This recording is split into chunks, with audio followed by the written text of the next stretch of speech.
Welcome to episode 103 of FBI Retired Case File Review with Jerry Williams. I'm a retired agent writing crime fiction inspired by true crime FBI cases. Today, we get to speak to retired agent Bob Clifford, who served with the FBI for 24 years. In this episode, he reviews the organization and operation of the Transnational Gang, Mara Salvatrucha, known as MS-13, the most dangerous gang in the United States. In November 2004, Bob Clifford was asked by then FBI Director Robert Mueller to accept a special assignment to FBI headquarters to establish the FBI's MS-13 National Gang Task Force and serve as its first director. For the next 18 months, Bob led multi-agency and multinational efforts to combat the infamous MS-13 and other violent transnational street gangs, to include several deployments throughout Central America to successfully garner international cooperation and intelligence sharing. In addition to coordinating multiple law enforcement field operations, Bob was required to appear before White House, Congressional, and cabinet-level officials on a regular basis. The task force is now known as the Transnational Anti-Gang TAG Task Force Initiative. Bob Clifford was previously interviewed on episodes 96 and 97 of FBI Retired Case File Review about his investigation and capture of the only surviving hijacker responsible for the hijacking of Egypt Air Flight 648. As you are well aware, MS-13 has been big in the news lately, so I really wanted to bring this episode to you. I thought I knew a little bit about MS-13, but boy, did I receive an education, and you will too. But before we get to that interview, I just have a few things. I did want to remind you that if you live in the Washington, D.C. area or will be visiting on March 18th, I will be part of a true crime podcast meetup, which will be held at Busboys and Poets at 1025 5th Street, 5th and K in Washington, D.C. I will be joined by Esther, the host of Once Upon a Crime podcast, Deanna, the host of Twisted Philly podcast, and Haley, the host of Murder Road Trip podcast. The meetup will be held from 2 p.m. to 5 p.m. I hope you can attend. I would love to meet you in person. If you are planning to come, if you could go to my event section of my Facebook author page, Jerry Williams Author, and check off that you're going. No other big news. Just want to make sure you know you're always invited to join my reader team, where once a month I send out an email digest with links to the previous month's podcast, crime fiction recommendations, and updates on the FBI and books, TV, and movies. I also keep you up to date on what I'm doing. If you're interested in joining my reader team, all you need to do is go to my website, jerrywilliams.com, and sign up when you see the pop-up, or go to my Facebook author page, Jerry Williams Author, and you'll see the sign up button there. When you join my reader team, I'll send you the FBI Reading Resource, which is a list of books about the FBI, crime fiction, true crime, and memoirs, books written by the very FBI agents that have appeared on this podcast. And the last thing, if you are enjoying the episodes, please don't forget to subscribe to FBI Retired Case File Review on Apple Podcast, or follow on Spotify, Stitcher, or your favorite podcast app. At the end of the interview, stick around for the crime fiction update. Now here's the show. I'm excited to invite back again Bob Clifford. Hi, Bob. Jerry, how are you today? I'm doing great. Now, I know we just spoke to you about 2 months ago about the hijacking of Egypt Air 648. As a matter of fact, it was probably one of my most dramatic episodes. And when I was going through your bio, you mentioned that you had supervised the task force for MS-13. I guess it was all transnational gangs. And I was absolutely fascinated by that because, as you know, MS-13 is in the news. And so I asked you to come back, and you said yes. So here we are again. So thank you. Absolutely, Jerry. You know, MS-13 has been referred to as the most dangerous gang in America. I don't know a lot about them, so this is going to be an opportunity for me to hear about this gang. So how do you want to start? Well, Jerry, I think I'll start with a quote from the Minister of Public Safety from Honduras. And he said, "Because we were not paying attention, good and innocent people died." And he referred to late 2004 when MS-13 was causing a wave of violence through Honduras. Because of that, the Honduran government passed a series of very draconian laws to combat the gang. Well, just before Christmas in 2004, a bus filled with holiday shoppers was transiting a highway in a rural part of Honduras. MS-13 members stopped that bus, boarded the bus, and then indiscriminately shot dozens of men, women, and children. They then left a sign on the bus that said, "This is what happens when you take on La Mara Salvatrucha." I would submit that is more than gang activity. That's terrorism. The MS-13 has a very interesting foundation and beginning. Its origins are actually in El Salvador during the vicious civil war there in the mid-'80s. Towards the end of the war, there were many members of the Farabundo Martí National Liberation Front, or FMLN is the Spanish initials, which were communist guerrillas that were fighting the government at the time. As part of the peace process that was brokered by the United States, many FMLN guerrillas were allowed to come to the United States for a temporary status, and other guerrillas followed also illegally, making their way to the U.S. The majority of these former guerrillas settled in Los Angeles, specifically the Rampart neighborhood of L.A. Like all new arrivals, to an area, they were preyed upon. They became victimized by some of the existing gangs in that tough area. But because of their military training as guerrillas, because of their discipline, they fought back at these gangs that were trying to exploit them, to rob them. And you know what? Not only did they successfully fend off these gangs, they conquered them, and they started taking over some of the criminal activity in their neighborhoods. For example, extortion, gun running, drugs, other types of activity that the gangs had traditionally been raising lots of funds for. Well, these former FMLN guerrillas saw this as an easy way to make money and to seize and maintain power in this area.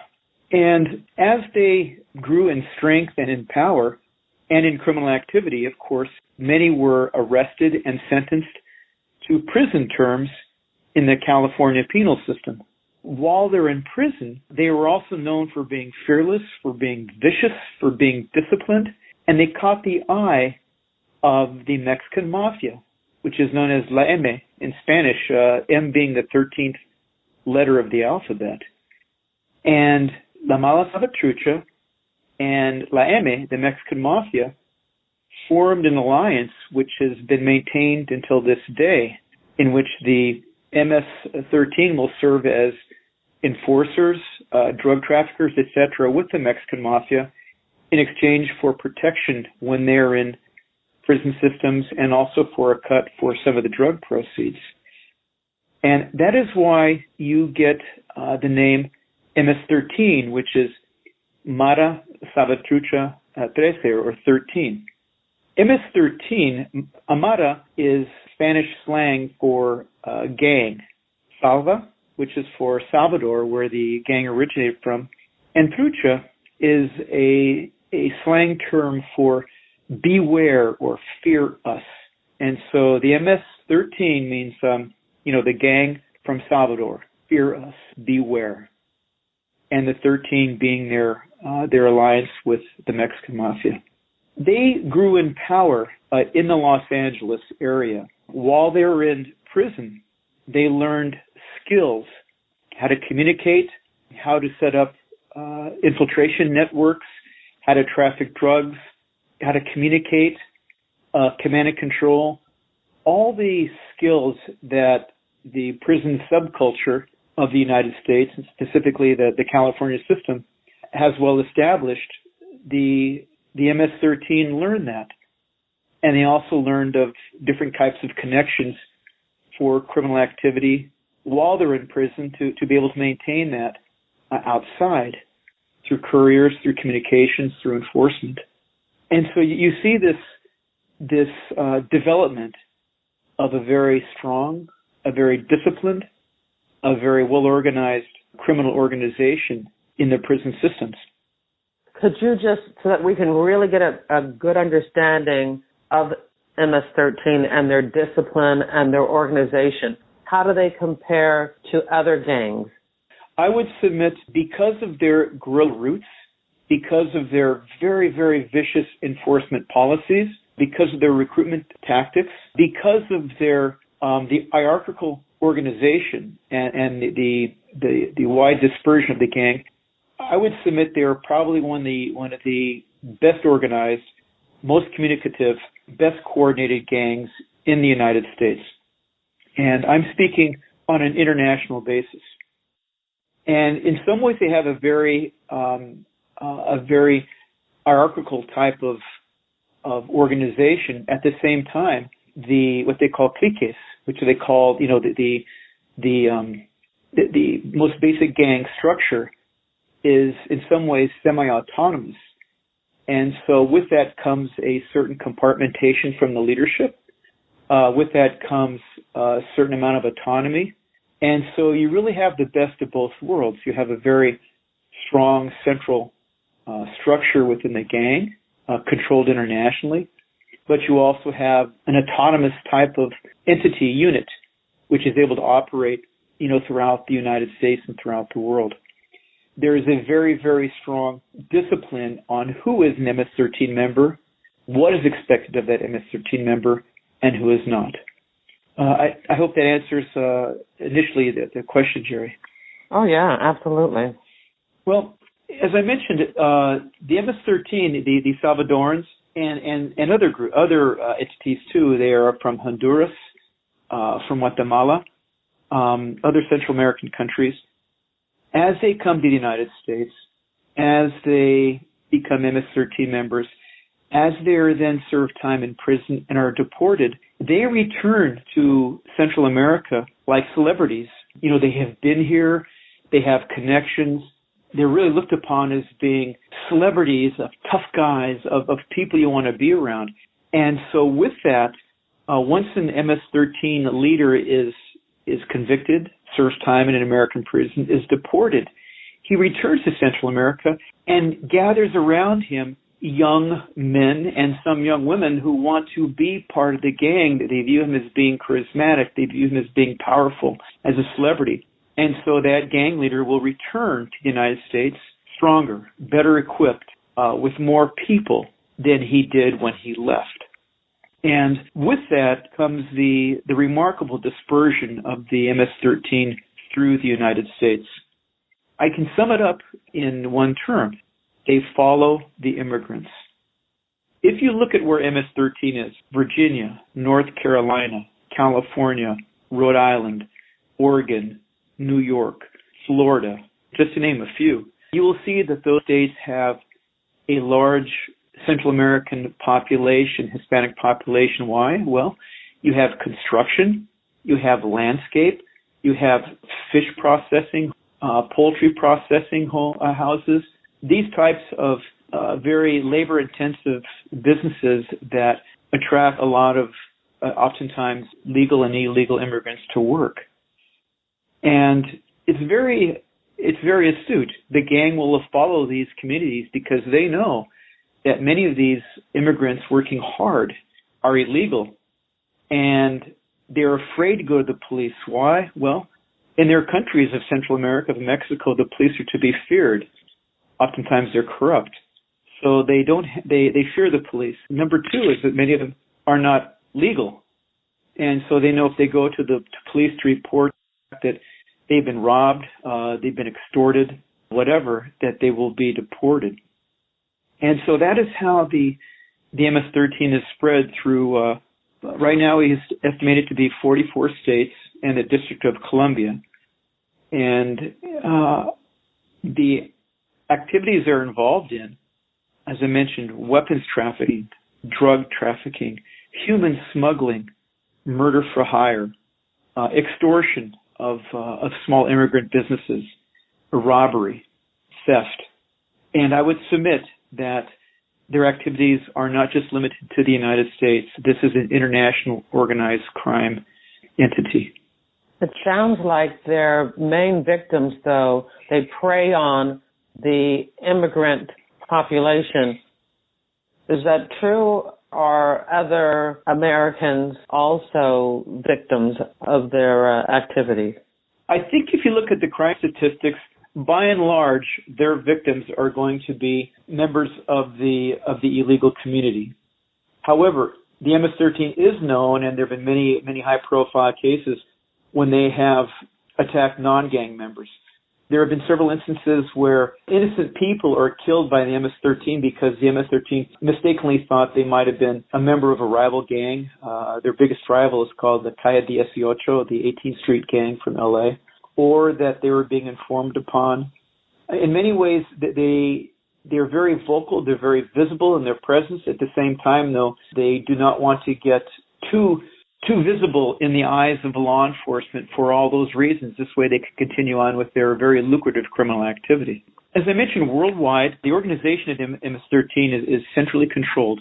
I think the last estimate was anywhere between 30 and 50,000 MS-13 members worldwide, anywhere from 8 to 10,000 MS-13 members in the United States. It's difficult to determine, with strong certainty the numbers because, like in any gang, Jerry, you have wannabes, you have divergence in gang affiliation and criteria. What some law enforcement jurisdictions would consider a gang member may not be. So there's a variety of factors there that, to this day, have made it very difficult to determine the exact number of MS-13 members in the United States, and also that they're very mobile. They just don't stay in one area. In late 2004, I was just finishing up an assignment in Greece where I was there for conducting operations against a terrorist group there called November 17, and also to assist the Greeks in preparation for the Olympic Games. I was there and got a call from Chris Wecker, then the Assistant Director of the Criminal Division, and said, Bob, the director just called me in and asked me, what are we doing about MS-13? And what was happening is that it was kind of I can describe it like this, there's, at the time the Bureau is all, of course, focused on terrorism, as it should be, but MS-13 members were literally pushing elderly women off the sidewalk in Herndon, Virginia. And so the question is, what is the most viable immediate threat to the people of Virginia? Is it a distant, invisible Al-Qaeda, or is it MS-13? And so Congress was demanding that the FBI do something about this MS-13. And so I was asked to come back to headquarters and started the first ever task force dedicated to a single gang. And I started with nothing at all and developed the MS-13 National Gang Task Force. And I approached it in this manner of, we have to attack the MS-13 as an organization, not as single gang members, because I could see that wouldn't work just by what I knew of their organization. We had to approach them and attack them like we did the mafia. We have to use RICO, the Racketeering Influence Corrupt Organization statutes, map them out, find out how they're communicating, how they're transporting their stolen goods, how they're planning their criminal activity, and take them down as we did the mafia. And so I tried and recruited all the organizations that would be involved in counter-gang activities: the DEA, the ATF, ICE, Customs and Border Protection, obviously local and state police departments, as well as some members of the intelligence community. And it was a kind of a paradigm shift, because most law enforcement deals with gangs on a local basis. You arrest that gang member on the street. But we couldn't do this with MS-13 for all the reasons we've talked about. And so, I brought together this organization, and there was really sometimes philosophical differences. The ATF, and these are all good, solid colleagues. The ATF, they had integrated some of their special agents into police departments, and their mission to get the worst of the worst off the street. The street level operator. Police departments like it because it's good for a quick stat and a headline, but I think that's it. That gang member who's been arrested is almost replaced immediately. Like the mafia used to be. ICE, they had their newly established Operation Community Shield, and their mission was to arrest and deport MS-13 members, which is important and obviously very key. But one has to look at this in a strategic manner. You may not want to deport someone right away if he's a subject of a Title III. And also, what makes an MS-13 member? What defines him? Is it, who approves his membership into an MS-13 clique? And here's something interesting. I established an intelligence cell within the task force, and I said, I want you to identify the 10 most prominent and dangerous MS-13 members in the United States. Well, my intelligence officer came back and reported to me, Bob, here they are, 4.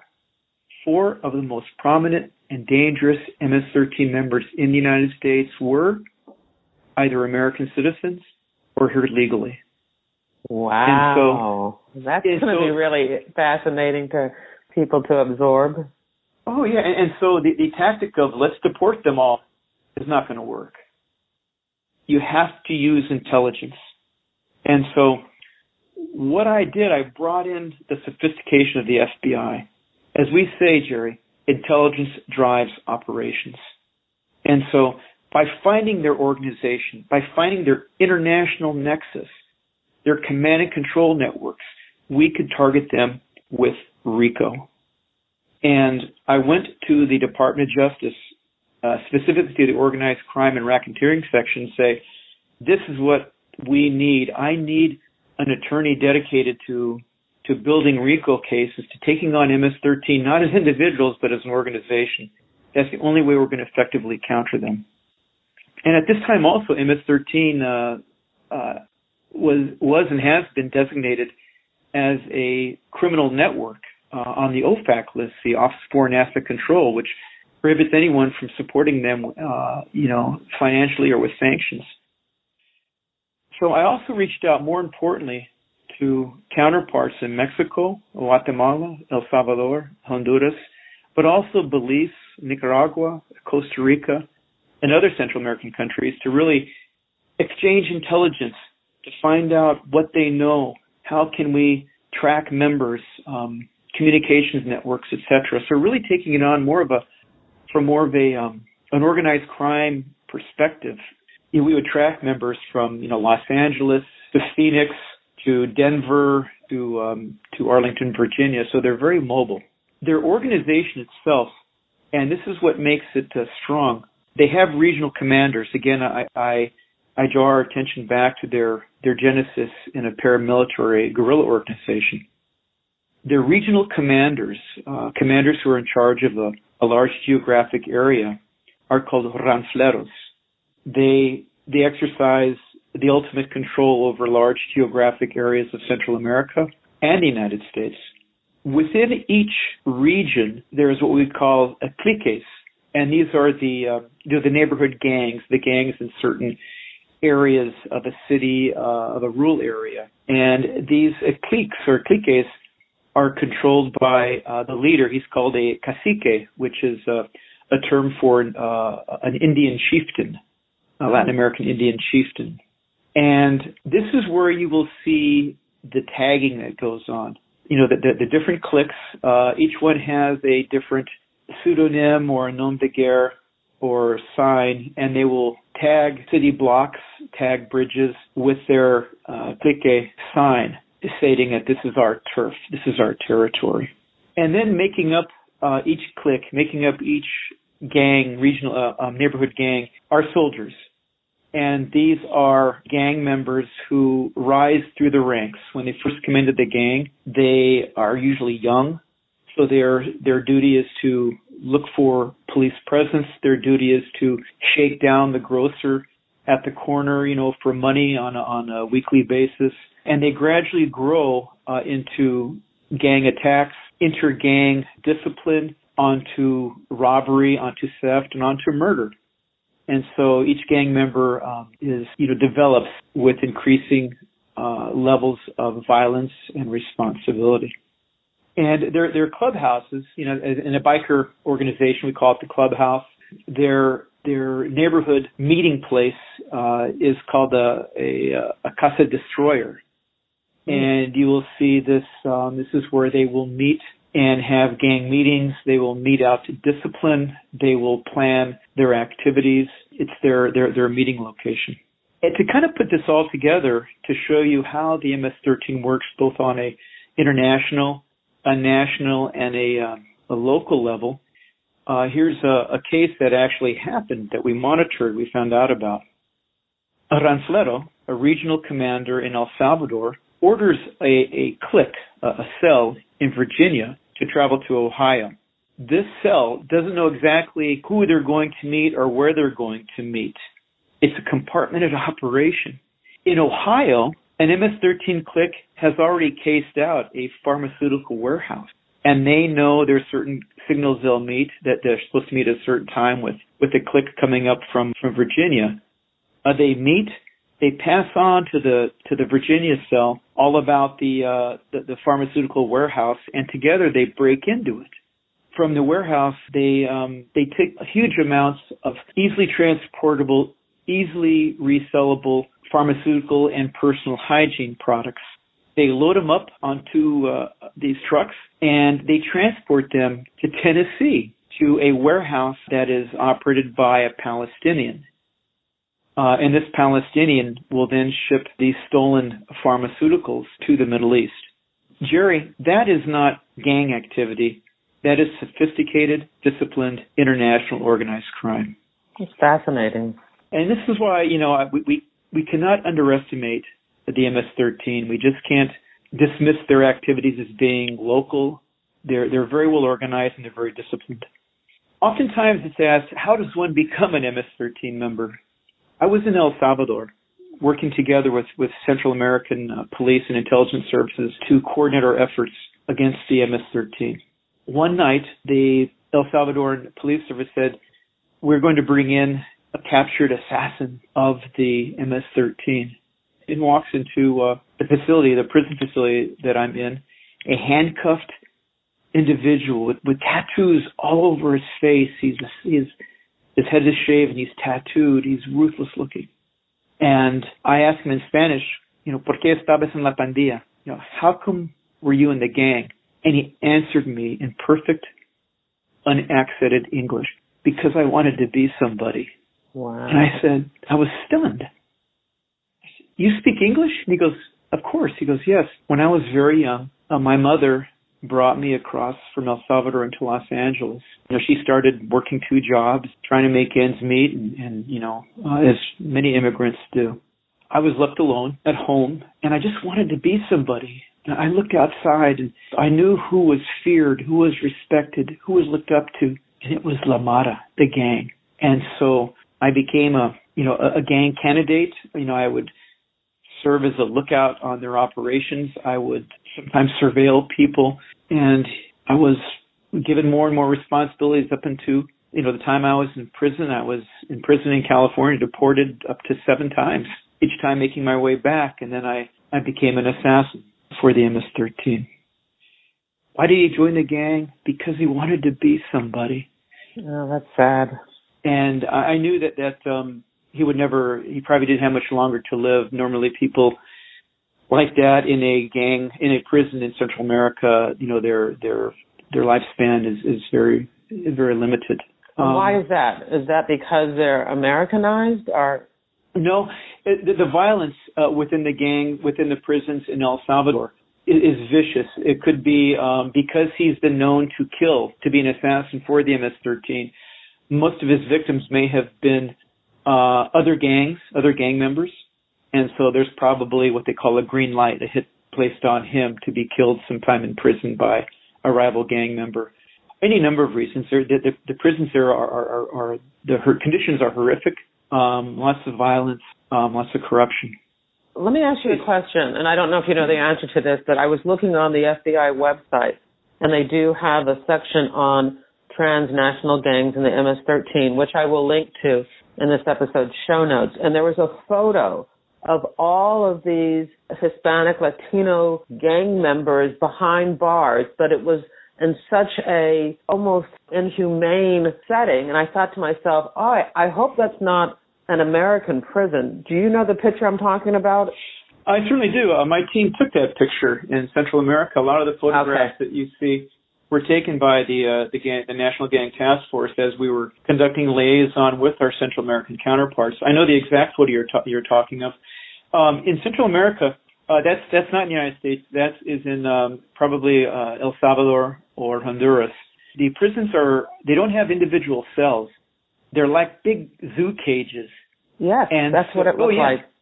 And so you have gang members, and sometimes they're young, sometimes they're old, but you have sometimes hundreds of them, and wearing nothing more than gym shorts because of the weather down there, and it's just horrific, the conditions. It's like a zoo, and the killings and the brutality and the assaults are endless.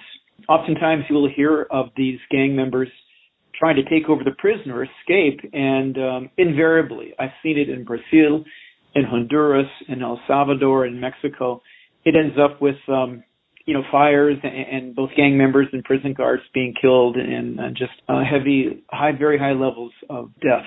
I will definitely put that photo in the show notes because, as soon as I saw it, I was like, I hope this is not the U.S. And even if it was in South America, I just thought, I don't care, and people may think I'm a bleeding heart, but I don't care what you've done to house people this way is inhumane. Wow. Yeah, it's the prison system, the incarceration system of many parts of the world, not just Latin America, have conditions that most Americans can't even comprehend. But that's another topic that we'll address in just a little while, and that is, how do we combat the gang culture when young men and sometimes women are living in such horrific conditions? Jerry, the only way they can survive is to be part of a gang. And so any type of effort to leave the gang, any type of effort for rehabilitation, oftentimes will mean a death sentence. The MS-13 is really made up of a whole cross-section of society, but mainly people who want to be somebody, who want to belong. The grinding poverty of the countries they come from, the broken homes, the corruption, the lack of opportunities, all these factors go into someone wanting to belong. I would submit that, having come from a counterterrorism background, we see that in terrorist groups too. In some ways, Al-Qaeda, some of the European cells I've worked against of ISIS, they're made up of young men who want to belong, who want to be part of something, and they adopt either a gang identity or a terrorist identity to legitimize their criminal activity to feel they belong.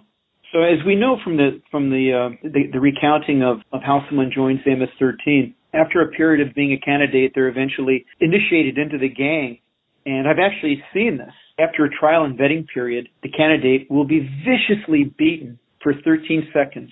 He can't defend himself, so he's just there, and all the members of the clique will viciously beat him for 13 seconds.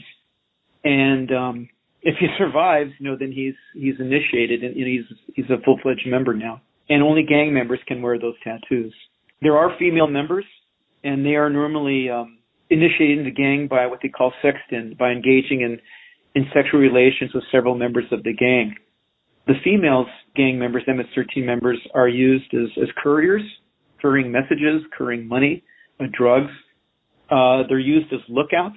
We've also seen several instances where the females are used in the old honeypot lure. They will become the alleged girlfriend of a rival gang member, of a target of the gang, lure him into an area where he can be robbed and killed, things like that. So they're used very, very tactically.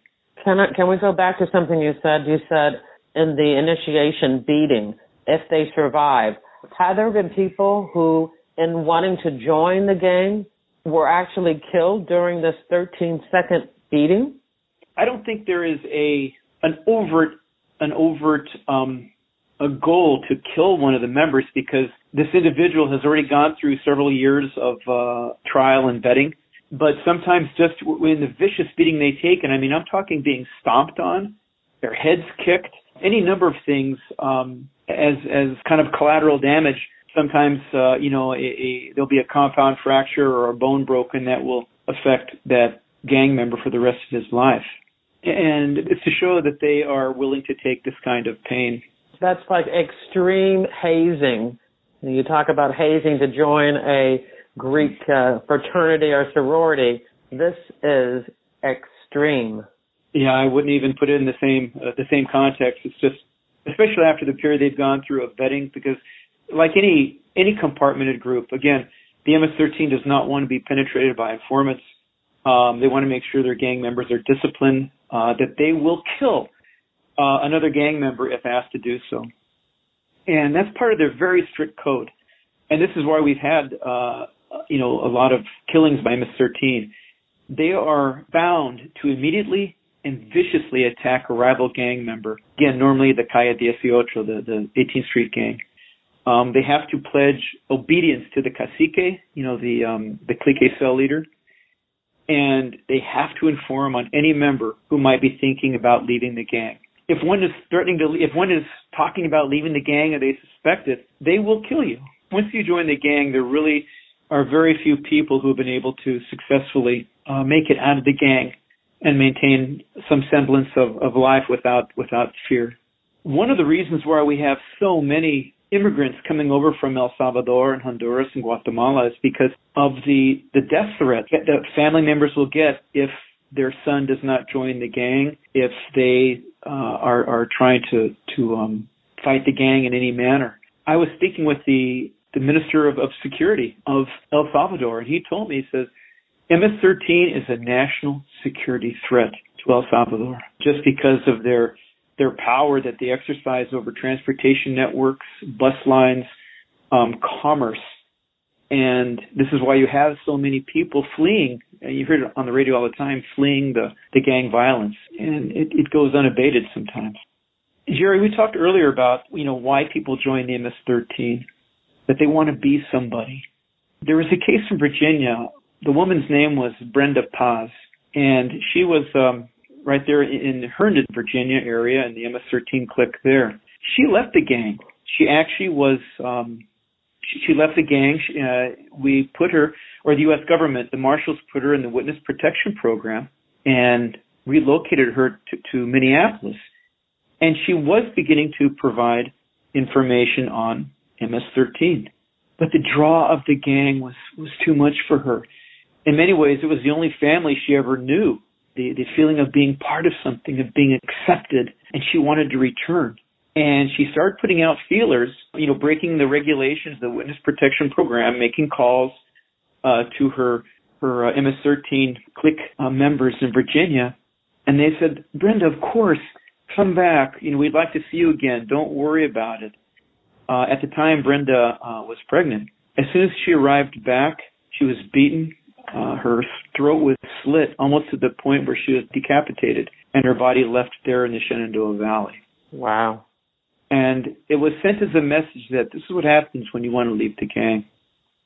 when we talk about violent gangs, usually you're talking about the innocent bystander who gets hit by a bullet during one of their battles, or a rival drug gang member who gets shot because he was in their territory. But the violence that is associated with MS-13 is much worse than that. Yes. It's interesting, Jerry, and that's a kind of a dynamic that exists in MS-13. They are very prone. I think the word would be very prone to immediate violent activity at the drop of a hat. It could be anything.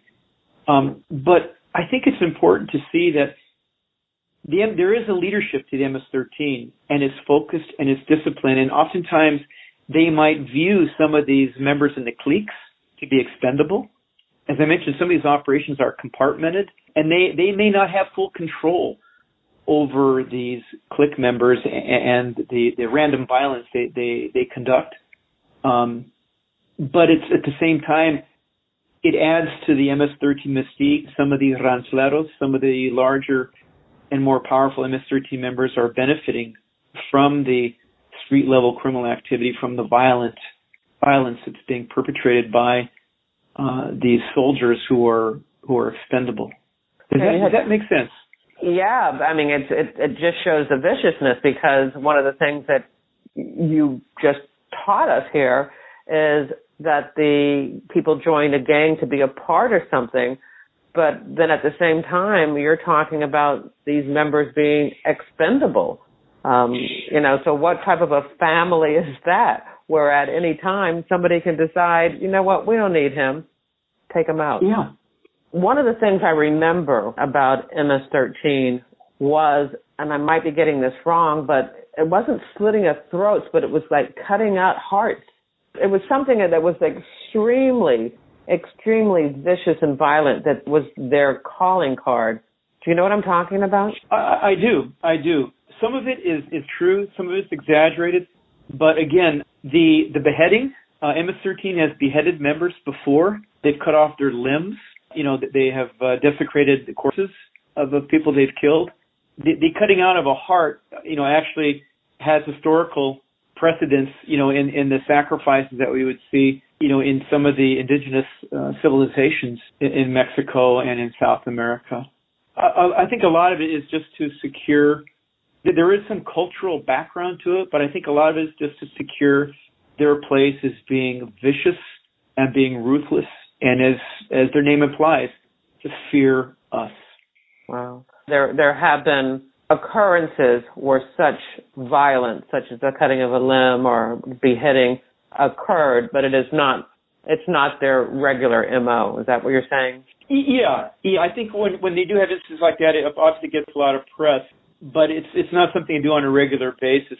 I think if one would see some of the MS-13 victims here in the States, I think by and large you would not see them subject to that kind of desecration.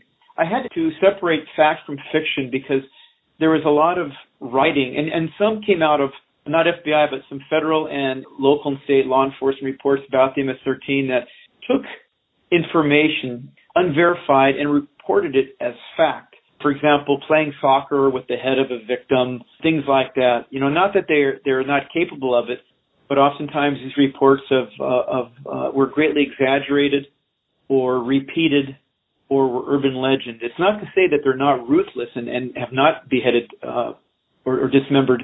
So I think we have to keep this threat within a realistic and accurate perspective if we're going to attack them in a logical and organized manner. Cool.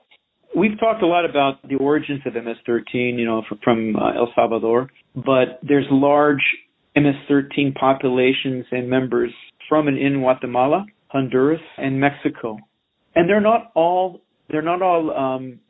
Hispanic. I do know of some limited reports of black MS-13 members. Oh, really? Yes, and I'll talk a little bit about their spread internationally too. So it's not just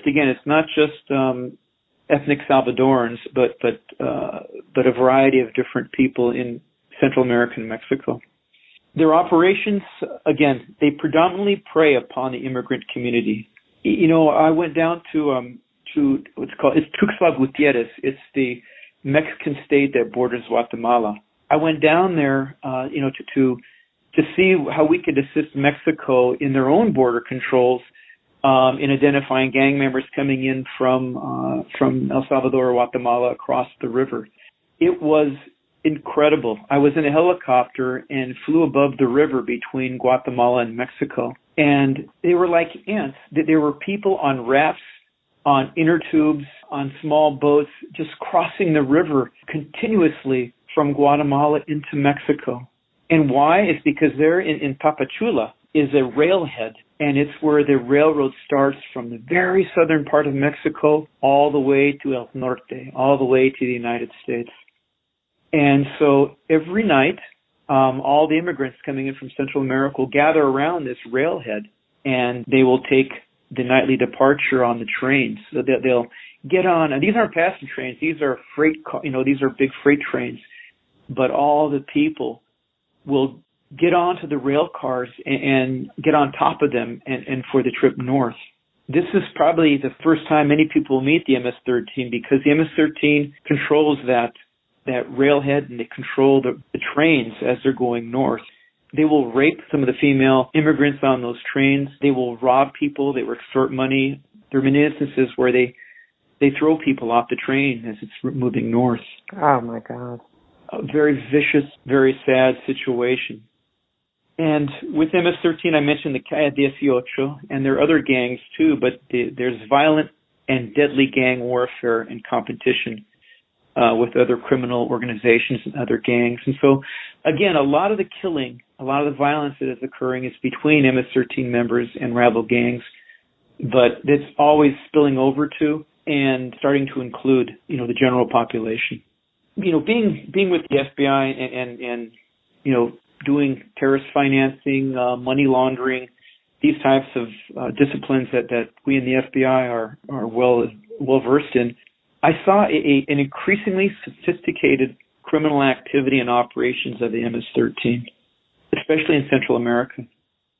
I mentioned the government minister in El Salvador saying they're a national security threat. Well, they have a huge extortion of public transportation infrastructure.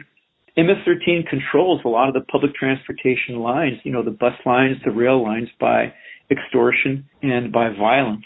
Just like we've seen with the mafia and some terrorist groups, they need legitimate businesses for their money, to launder their money, and they continue to destabilize, entire populations, forcing immigration to Mexico, and then from Mexico up to the United States.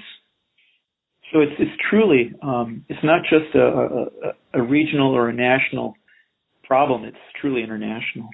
As director of the MS-13 National Gang Task Force, I ordered several studies into, let's look into this group.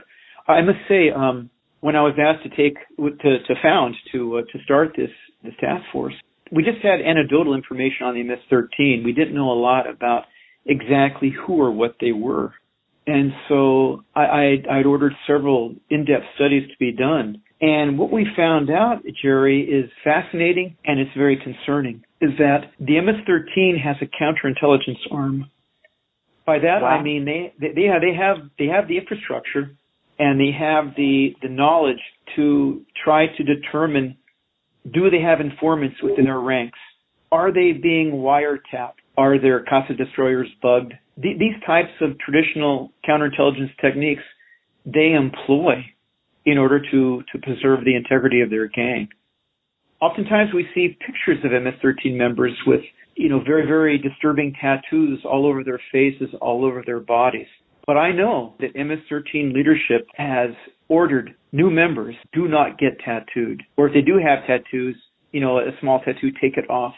Why? Because they do not want to draw police presence. They want to be able to infiltrate legitimate business. They want to be able to function in many ways as sleepers, as undercover MS-13 members, because without tattoos, without the overt association with the cliques, they present a much more dangerous membership, a much more dangerous capability than you would from your normal tattooed MS-13 soldier. Absolutely, because I've seen the pictures of the guys with the tattoos on their faces, and if I met one of those people in real life, I'd stay clear.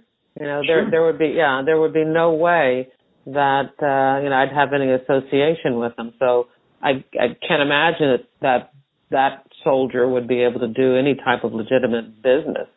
Exactly, and it shows a very sophisticated evolution of the MS-13. Is that some members, they do not want to get tattooed. They want to be able to use them as undercovers, as sleepers. Why? Because they want them to penetrate the police and intelligence services. I have reports of some MS-13 members trying to join our U.S. military for access to military training and weapons. And you see that in the United States, and you certainly see that in Central America, as I mentioned, where they're trying to get MS-13 members who are not tattooed, who are not known to the services, to join and become essentially penetrations. And that demonstrates a remarkable level of sophistication and strategic planning. There was something I want to address now. In 2005, there was a widely reported story in the press, the international press, of MS-13 and Al-Qaeda representatives meeting in Central America. Being the director of the MS-13 task force, being, counterterrorism agent of the Bureau, this, of course, caught my attention.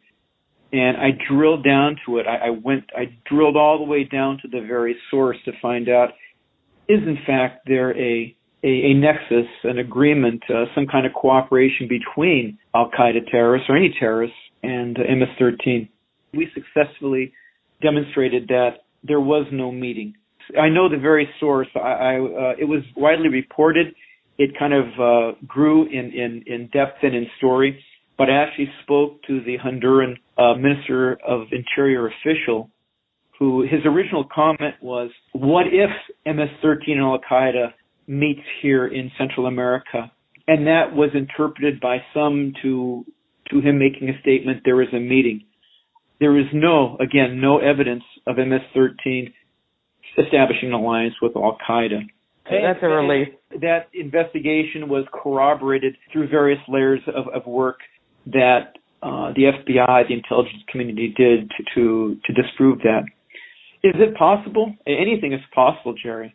But I would submit that having worked terrorism, Hezbollah, Al-Qaeda, ISIS, gang members at the end of the day don't have the same focus or religious or political dedication that a terrorist would. Knowing the infrastructure of Hezbollah, of Al-Qaeda, of ISIS, of other terrorist groups, I don't think that they would casually enter into an allegiance with a gang member unknowingly. Now, oftentimes terrorist groups will utilize gangs or criminal organizations, to transport money, weapons, etc. And the criminals may or may not know that they're involved with terrorism. We've seen that often. But I don't think at this time there would be an overt, open relationship between a sophisticated organization such as Al-Qaeda and MS-13. Could you explain a little bit more? Because I take it what you're saying is that the terrorist organization is operating because of an ideology, and the gang is operating just out of pure violence and greed. Is that the difference? Yes. The gang member will have allegiance to his gang, and he's operating for money, for belonging to the gang, for self-enrichment, for any number of reasons. But an alliance with a terrorist group where the focus is going to be religious or political ideology, that MS-13 member doesn't have any allegiance to that, which would make him susceptible to providing information on the terrorists if he was ever put in a compromised position, because he's not really ratting on the gang. It's a subtle difference, but a very important difference. And I think that's why gang members, at least initially, would not make good allegiances with terrorist groups. That's a good thing.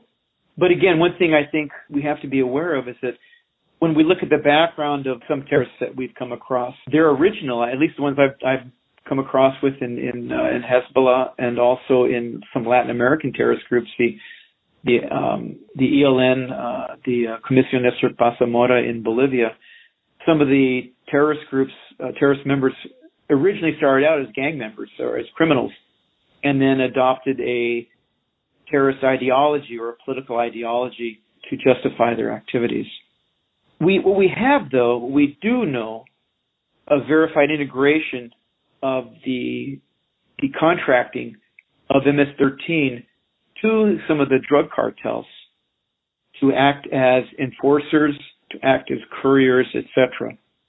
And so we do know that MS-13 has been working for some of the Mexican and South American cartels as part of their enforcement and transportation network, security network. There's an interesting story that happened in 2005 that shows you how MS-13 works. This took place in Houston, and Houston had a large MS-13, a very violent population there. MS-13 was known to conduct, drug rip-offs. They'd make a drug deal. They'd come back and say, hey, we'll come back with the money, and they'd end up killing the drug dealer and taking his drugs and his money. Well, the FBI set up an operation where they had a house on the outskirts of Houston, and the drug trafficker is actually an informant of the FBI, and the house was wired, both with sound and with film, and the objective was to try to identify and get more information on these MS-13 operatives that were killing a lot of drug traffickers throughout the Houston area, and a very high spike in violence. And so the guy who was going to purchase the drugs, who was MS-13, said, "Hey, yeah, I told the informant who's acting as a drug trafficker, hey, I'll be right back. I'll be back for the drugs. I'll get the money. Everything looks fine. Thanks." He left. A little while later, a black Suburban, and this is all being filmed by the Bureau, a black Suburban pulls up, and Jerry, just like in a SWAT operation, one MS-13 member these are with long guns, with automatic weapons. They use hand signals. They're not communicating loud. It's just like we would in a SWAT operation or in a paramilitary operation. They communicate with hand signals. One MS-13 member takes up perimeter security. The other three members, they get in a stack, they hit the door and go in, and right off they're going to shoot where the drug trafficker was supposed to be, but he'd already, he had been exfiltrated out of the house. As they go in, the doors shut, and there's electronic locks on, and it locks, and they can't get out. And over the loudspeaker, both in Spanish and English, "This is the FBI, put down your weapons. The FBI, put down your weapons." Well, they decide to fight it out. And so a big gun battle ensues, and they're killed because they decide to shoot it out with the FBI, the guy on the outside, and the three on the inside. But the reason I bring this up is that it was remarkable to see having been in the military, the precision, the discipline, the armament, the tactics that this drug ripoff by MS-13 utilized. And it was very, very concerning. That is just unbelievable. And so, again, this particular operation was to identify and arrest the suspected MS-13 members who were killing drug dealers. So this was all set up that you would set the scenario, get the drug dealer / informant out. Amazing. Tell us more about this automatic locking of the doors, because it sounds like a movie. It's a credit to the Houston division, what they had planned. It's interesting because the night before the operation, I was speaking with the assistant director, and he said, "You know what, Bob, I've been doing this for a while, and I don't think this is going to end well." And he was right. It ended up in a shootout. But what it was is that as they entered the house, because they didn't want to, they want to have complete control over the site, the FBI had the MS-13 member who was providing perimeter security, of course, under control. They ordered him to put down his weapon, but he was shot and killed as he tried to shoot. The three members in the house, what happened when they went in, the door locked. It was an electronically controlled lock, so they couldn't get out of the house. They were basically trapped in there. And orders given for them to put down their weapons, surrounded, they can't get out, and they decide to break out the windows and start shooting, etc., and ended up to their demise. I take it that there's newspaper articles in Houston about this that I can probably find and link to? Yes. Okay, I will definitely do that because I know I would love to learn more about this. So I'll look for those articles and I will put a link to them in the show notes. Sure. And to tell you, to a little bit about the international aspect, I was interviewing an MS-13 member in Central America. I asked him in Spanish, where are you from? What country are you from? He looked at me and he said, Esta pandilla no tiene bandera, which translates, this gang has no flag. Mm.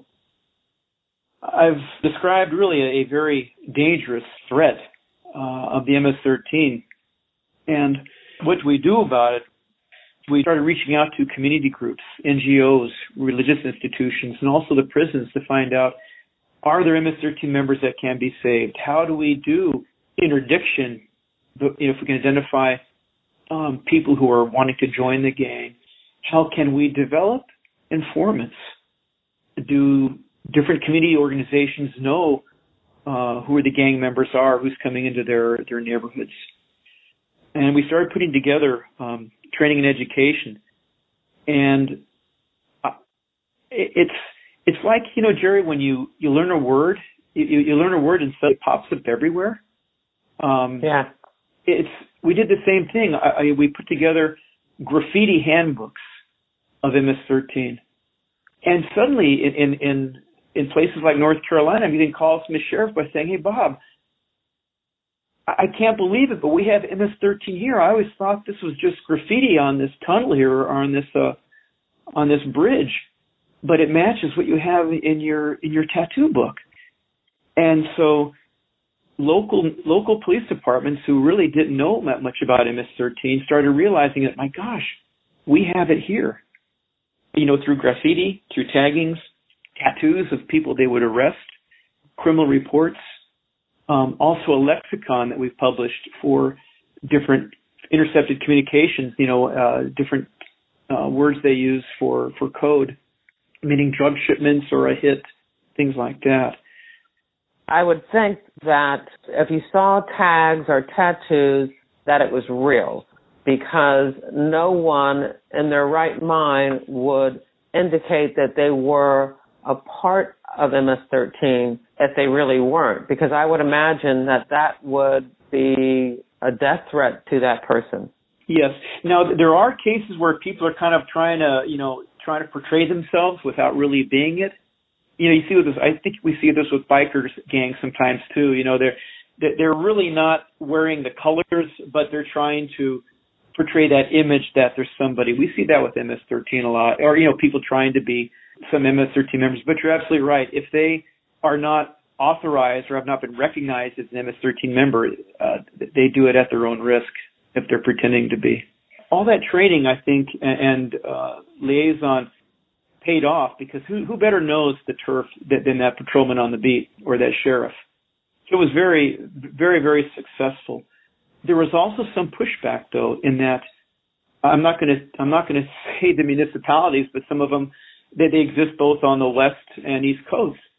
When I talked to their civil government by saying, or the police departments for saying, there's MS-13 here, and right away it's like, it can't be. You're mistaken.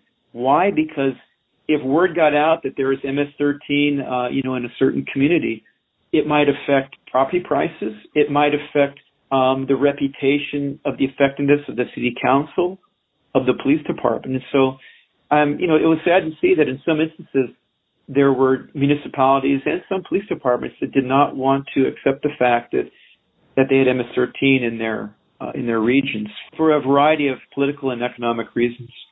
To put this all together, how would one take on the MS-13? Well, in September of 2005, the MS-13 National Gang Task Force did so, and it was the results of really months of planning, both in the United States and abroad. What we proposed is that all the FBI field offices canvass their local and state counterparts, canvass their own files, work with ICE, work with ATF, find out what MS-13 members were active in their areas. Of those, what members could be arrested either for immigration violations, for criminal violations, for anything at all. What could they be picked up on? Target them, start building target profiles, target folders, for legal process and arrest. Start putting together search warrants for, the Casa Destroyers, the clubhouses of the MS-13, warehouses where they might have had their criminal goods stored. Any number of things, but search warrants, arrest warrants. Then we started organizing communications and logistics. What kind of SWAT teams would we need? Would we need translators? Operational coordination. And in early September 2005, I brought together, and it was actually under the cover of a international conference on gangs, but I brought together law enforcement throughout the United States and Central America to sit down and plan together this operation. It occurred in September of 2005. I was at SIOC. I had representatives from different. Could you explain SIOC for the audience? On a single day at about 4 a.m, I arrived at what we call the Strategic Information Operations Center, the SIOC of the FBI. It's a large command and control suite that can monitor activities internationally and throughout the United States. And I was provided with a suite in the SIOC in which to conduct this operation. So in this room in the Strategic Information Operations Center, I had representatives from federal agencies, from some local agencies, from 5 or 4 different countries in Latin America. I got approval to have them come into the SIOC. And at a single simultaneous moment, 5, 4, 3, 2, 1, stand by, execute. There were simultaneous raids and arrests in the U.S. and 4 countries, 6,000 officers. There were 650 arrests, 73 arrests in the United States, multiple search warrants in Central America, Mexico, and the U.S. It really sent a message to MS-13 that we knew who they were. We knocked them into the ground and really made a very significant dent in MS-13.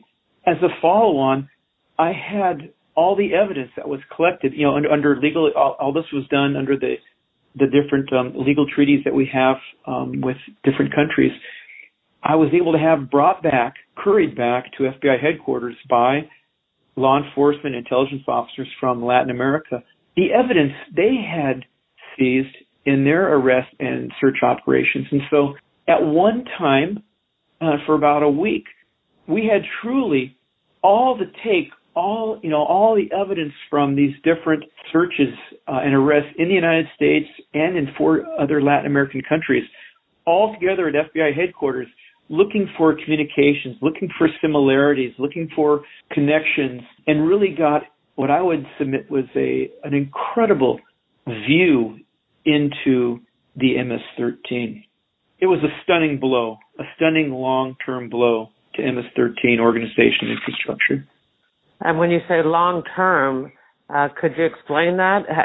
Was there an actual reduction in the number of members in the U.S.?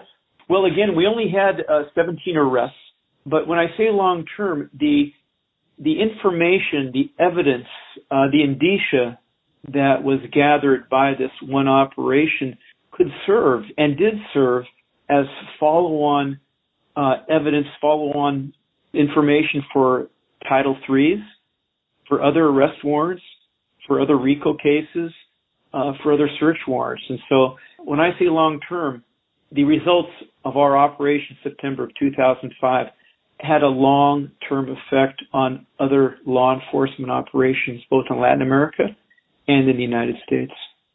It has to be, if we're going to combat the MS-13, it has to be international and domestic coordination, unequivocal, constant vigilance. We have to use a long-term strategy and a full use of all law enforcement and prosecution weapons. These include, of course, arrest and prison, deportation, follow-up. We established, after I left the task force, my successor established what they call the CAFE. It's the Central American Fingerprint Exchange. And this was the exchange of fingerprints of known and suspected gang members throughout Latin America. They'd be picked up for something in El Salvador. The fingerprints could be provided to the FBI. So if a Border Patrol agent ever, stopped an illegal alien coming across, took his prints, guess what? If he was an MS-13 member and had been fingerprinted, we would have it. And so obviously this is not just another alien trying to come to the United States to find work. This was an MS-13 member. Also outreach to religious organizations, NGOs, intervention. How do we address that young man who, as I said in the story, I just want to be somebody? What can we do to stop him and others from joining gangs? And of course, assistance to Mexico and Central America in their own counter gang operations. Do you know what the current status of MS-13? Have things improved? Have they remained the same? Have they gotten worse since you were able to run the task force? I retired on June 30th, 2012. Again, I think there was, for a long period of time, some remarkable success against the MS-13 because they were being attacked by Title IIIs. They were being attacked by RICO. And so there was some very significant law enforcement operations really throughout the United States. But I think just that the sheer numbers, the discreteness in which we have to identify an MS-13 member versus another Latino gang member, this is what kind of makes it hard to verify how successful we have been, because a lot of the information is difficult to come by, accurate statistics. But to answer your question, it's a present and clear danger in the United States. And I think we have to redouble our efforts, not only for outreach with our U.S. partners, local and state law enforcement, but if not already, we have to re-engage our law enforcement partners in Central America and Mexico to make truly an international effort to combat them. So in summary, we have to change. We have to change how we view, how we approach, and how we attack the Mara Salvatrucha. And that's the end of the interview. Back at jerrywilliams.com, you'll find a photo of Bob. You'll find links to the FBI website section on transnational gangs. There's newspaper articles and magazine articles about MS-13 and a few interviews with Bob Clifford about the MS-13 National Gang Task Force. There's one really, really cool article by Business Insider where a photographer went down to the same prison that Bob was talking about and took photos of the gang members with the tattoos all over their face. It's absolutely fascinating to look at. So I encourage you to check that out too. If you enjoyed the interview, I hope you share it with your friends, family, and associates. Social media buttons are at the bottom of the show notes. And of course, if you're listening to this on a podcast app, you can share it directly from your device. Now, for this week's crime fiction portion, I can tell you that I am still working my way through Natchez Burning by Greg Iles. It is a fascinating book, and I feel so connected to it. Remember episode 91, where retired agent Kevin Rust talked about successfully reopening and investigating the Klan murder of Ben Chester White? Well, that's what this book is about. It goes back and forth from the 1960s to present time, where the FBI and the main characters, a newspaper reporter and the mayor of a small town, Natchez, Mississippi, are looking at some of those old cases where Klan members murdered Black residents of Natchez, Mississippi. The cool thing was that they mention Ben Chester White and the FBI's successful investigation. The book is over 800 pages long. I'm reading and listening to the audiobook. I'm going to hunker down and finish it this weekend. I'm really enjoying the story, but again, it won't be fair for me to officially recommend the book to you until I'm actually finished. If you're looking for a good crime thriller, I'd like to recommend my FBI crime thriller, Pay to Play, about a female FBI agent investigating corruption in the Philadelphia strip club industry. Pay to Play is available as an ebook, trade paperback, and audiobook at Amazon.com. This episode was sponsored by FBIRetired.com, the only online directory made available to the general public featuring retired FBI agents and analysts interested in showcasing their skills to secure business opportunities. I want to thank you for listening, and I hope you come back again for another episode of FBI Retired Case File Review with Jerry Williams. Thank you.